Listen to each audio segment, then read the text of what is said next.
by what scale or plummeting device will we measure deeper versus not so deep? Or less distracted. Less distracted. Okay. So is that deeper, or is that just more acutely aware on the surface? It would seem that it would be more acutely aware on the surface. I mean, I feel like I hear teachers say that as well, though. Like, Say what? Let's going deeper or something like that. Yeah. Or maybe I don't hear this.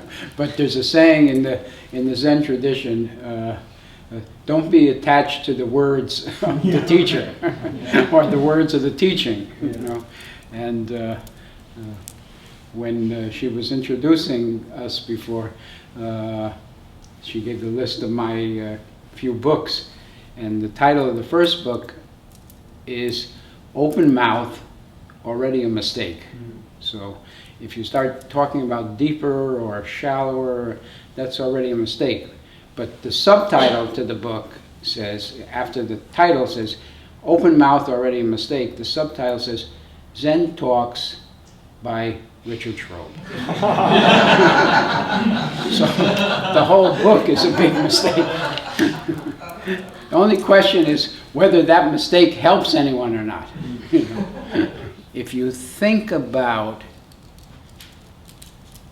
I have to get from here to there, or I have to go from shallow to deep, whatever it is, I have to get from something that is now to somewhere else that is different. So if I have to be different than I am right now.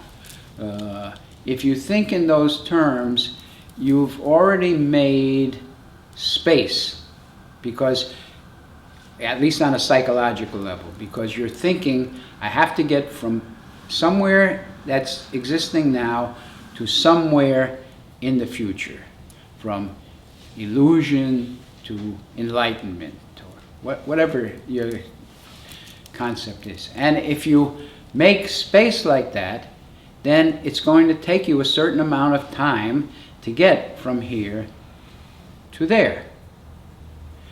But in the Zen tradition, we sometimes say each step of the path is the complete path. That's a different way of relating to it. So what we're doing now is just what we're doing now. And next moment we'll do something else, etc. In that way, we're not making a psychological image of space, getting from one place to another, becoming something other than what we are, and not creating some amount of time, how long it's going to take to get there. There's a Kongan in the Zen tradition. It says, before the donkey has left, the horse has already arrived. Before the donkey has left, the horse has already arrived. Now, a donkey and a horse look very similar in many respects. Okay? And the donkey sometimes refers to our donkey mind, our jackass mind. And the horse, of course, is representing some state of not being a jackass. But this Kongan says, even before the donkey has left, even before you get rid of all of your jackass thinking and behavior, the horse is already there.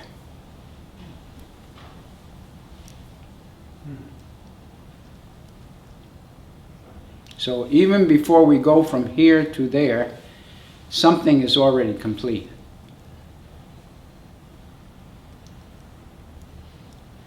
And in the Zen tradition, you could say that meditation practice is not to get from here to there. Meditation practice is to allow what is already here to actualize itself.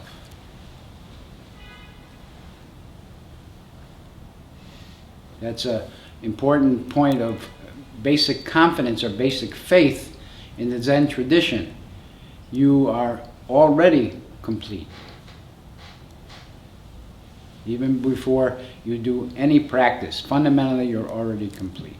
But if we start thinking about closer, farther away, better, worse, those kind of conceptual frames of reference, then at those moments we are very far from our original, clear, open, enlightened being.